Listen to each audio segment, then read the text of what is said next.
la novela escrita y la instalación. Algunas personas me han preguntado, porque se imaginan que es que yo utilizo como método escribir un relato y después llevarlo al espacio, haciendo una especie de ilustración, pero ya no en un papel, sino digamos en el lenguaje instalativo. Realmente no tiene nada que ver, y precisamente aquí es donde están una de las cosas que me parecen más estimulantes, por la cual he recurrido últimamente a este método. Y es que cuando se produce la relación entre el pensar la instalación, que es asumir un espacio y asumir la producción de unos objetos y de unas imágenes en función de ese espacio, pero a su vez hay también el flujo que proviene de la escritura y de la escritura en relato. Me parece que donde está el núcleo más interesante es justamente entre ese umbral donde estos lenguajes a veces se cruzan, pero a veces también se repelen. Entonces, en esa tensión que se produce entre lo que proviene del relato y el lenguaje propio de las artes visuales, no como una complementación, digamos, donde una se superpone a la otra, sino que son capaces incluso de negarse. Y entonces en estas contradicciones uno encuentra que la obra plástica se desprende del relato, incluso lo puede contradecir y lo lleva a otros territorios que no estaban planteados ni tenían aparentemente nada que ver con el relato, pero que además el relato puede ser exactamente lo mismo con respecto a la producción, digamos, audiovisual,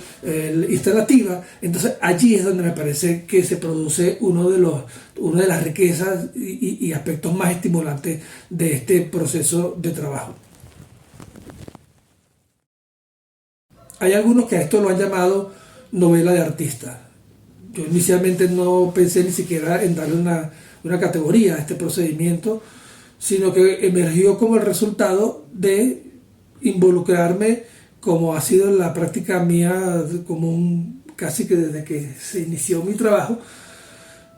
una práctica donde entro en contextos con personas determinadas y a partir de allí se genera un proceso reflexivo, también interactivo. Y así ocurrió en el caso de los barrios caraqueños, así ocurrió también en el escenario de Los Llanos, y así ha ocurrido también, por ejemplo, en el caso de Sin Medir Distancia, que es el último proyecto que estoy realizando todavía en curso acá en Colombia. Como les dije, hay algunos que lo llaman novela de artista. Yo no he utilizado esa categoría, aunque se puede utilizar sin ningún problema. Novela de artista no se refiere a un artista plástico que ahora hace novelas, sino una producción que justamente está en el cruce entre estos dos mundos. Y allí aparece una figura, digamos, que ha estado vinculada al Museo de Arte Contemporáneo de Amberes los últimos años, que es David Maroto, que viene realizando toda una propuesta y además una investigación también al respecto. Tiene 2 libros que ha publicado recientemente, bellísimos, los presentaron hace un par de meses, por cierto, en el Reina Sofía, donde estos 2 volúmenes, en el primero lo que hace es que hace como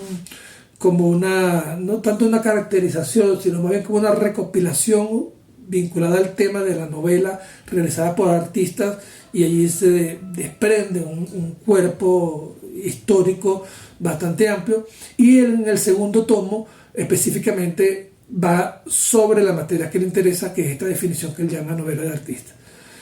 Yo, sin embargo, tengo algunas reservas con esa manera de nombrar esta práctica, sobre todo porque, claro, el término de arte es muy amplio y seguramente allí se puede decir todo lo que puede hacer incluso mi objeción. Sin embargo, como la práctica del arte está definida generalmente, sobre todo en lo que se legitima desde el mundo institucional, entonces siempre para entrar un poco en tensión con eso, trato de utilizar términos que me remitan a esa función del arte que no acaba allí, sino que en todo caso puede pasar por la institución, pero que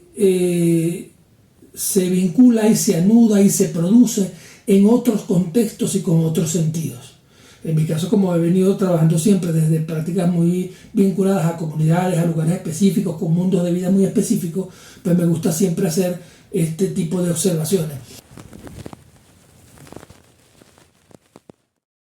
Yo más bien había pensado inicialmente este tipo de vínculos, este tipo de relación entre la literatura, la novela y la instalación, y en este paso por todos estos mundos, más desde la epistemología situada de Donna Haraway. Me parecía como muy útil desde lo político, desde lo cultural. También en algún momento lo pensé como narrativas transmedia, sobre todo porque son como interfaz, o sea, es una producción como interfásica que conecta mundos, y ese conectar mundos me parecía muy útil para pensar el tipo de prácticas en las cuales a mí básicamente me interesa involucrarme. Sin embargo, más allá de todo esto, me parece un esfuerzo sumamente interesante el que está realizando David Maroto, y les recomiendo incluso que los que tengan algún interés en este tipo de asuntos puedan recurrir a estos 2 volúmenes importantes que se han producido recientemente, que hace apenas un par de meses se presentaron en el Museo Reina Sofía.